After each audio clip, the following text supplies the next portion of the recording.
పగలు బుద్ధిమంతుడిలా ఆఫీసులో పనిచేస్తాడు. రాత్రైతే చాలు అతడిలోని వక్ర బుద్ధి బయటకు వస్తుంది. మోడల్ ముసుగు వేసుకుని అమ్మాయిలను బుట్టలో వేసుకుంటాడు ఈ ప్రబుద్ధుడు. వారితో సాన్నిహిత్యం పెంచుకొని వ్యక్తిగత విషయాలు లాగుతాడు ఈ ప్రబుద్ధుడు. ఆ తరువాత వాటితోనే యువతులను బెదిరించి డబ్బులు గుంజుతాడు. అలా ఏకంగా 700 మంది అమ్మాయిలను మోసం చేశాడు ఈ ప్రబుద్ధుడు. చివరికి అతడి నేరం బయటపడి కటకటాల పాలయ్యాడు.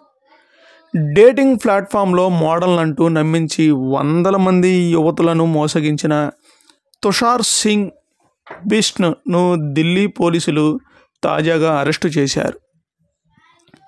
23 సంవత్సరాల తుషార్ BBA పూర్తి చేశాడు. గత 3 ఏళ్లుగా నోయిడాలోని ఓ ప్రైవేట్ కంపెనీలో టెక్నికల్ రిక్రూటర్గా పనిచేస్తున్నాడు.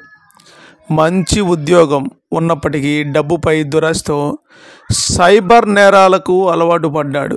ఓ యాప్ నుంచి వర్చువల్ ఇంటర్నేషనల్ మొబైల్ నెంబర్ కొనుగోలు చేసి డేటింగ్ యాప్ బంబూల్, సోషల్ మీడియా వేదిక స్నాప్చాట్లో నకిలీ ప్రొఫైల్స్ క్రియేట్ చేశాడు.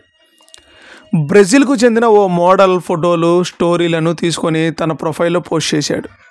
అమెరికాలో తాను ఫ్రీలాన్స్ మోడల్గా పనిచేస్తున్నానని, త్వరలోనే భారత్ వస్తున్నానని నమ్మించి అనేక మంది యువతులతో పరిచయం పెంచుకున్నాడు.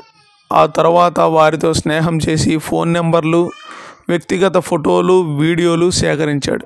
కొంతకాలానికి ఆ వీడియోలతోనే వారిని బ్లాక్మెయిల్ చేసి వారి నుంచి భారీ మొత్తంలో డబ్బులు వసూలు చేసేవాడు. గతేడాది డిసెంబర్లో ఢిల్లీ యూనివర్సిటీలో చదువుతున్న ఓ యువతి తుషార్పై ఫిర్యాదు చేయడంతో అతడి మోసాల చిట్టా బయటపడింది. 2024 జనవరిలో బంబూల్లో అతడితో పరిచయం అయినట్లు బాధిత యువతి తెలిపింది. ప్రేమ పేరుతో ప్రైవేట్ వీడియోలు తీసుకొని ఆ తరువాత బెదిరింపులకు పాల్పడినట్లు పేర్కొనింది. వాడిని డార్క్ వెబ్లో పోస్ట్ చేస్తానని చెప్పి బెదిరించడంతో బాధితురాలి కుటుంబం పోలీసులను ఆశ్రయించింది. దీంతో బాధితురాలి కుటుంబం ఎంతో నిరాశతో కుంగిపోయింది. దీంతో కేసు నమోదు చేసుకున్న పోలీసులు దర్యాప్తు చేపట్టగా మరిన్ని సంచలన విషయాలు బయటకు వచ్చాయి.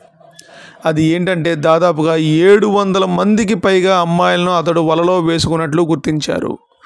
బంబూల్లో 500 మందిని, స్నాప్చాట్లో 200 మంది యువతులతో స్నేహం చేసి వారి నుంచి డబ్బులు గుంజినట్లు తెలిపారు. అతడిని అరెస్ట్ చేసి ఓ మొబైల్ ఫోన్ను స్వాధీనం చేసుకున్నారు పోలీసులు. అయితే ఈ ఘటన గురించి మరిన్ని వివరాలు తెలియాల్సి ఉన్నాయి. ఫ్రెండ్స్, ఈ ఘటన గురించి మీరేమనుకుంటున్నారో మాకు కామెంట్ రూపంలో తెలియజేయండి. మరియు ఇలాంటి మరిన్ని లేటెస్ట్ అప్డేట్స్ కోసం మీరు మా ఛానల్ని తప్పకుండా లైక్ చేయండి, కామెంట్ చేయండి, షేర్ చేయండి, సబ్స్క్రైబ్ చేసుకోండి.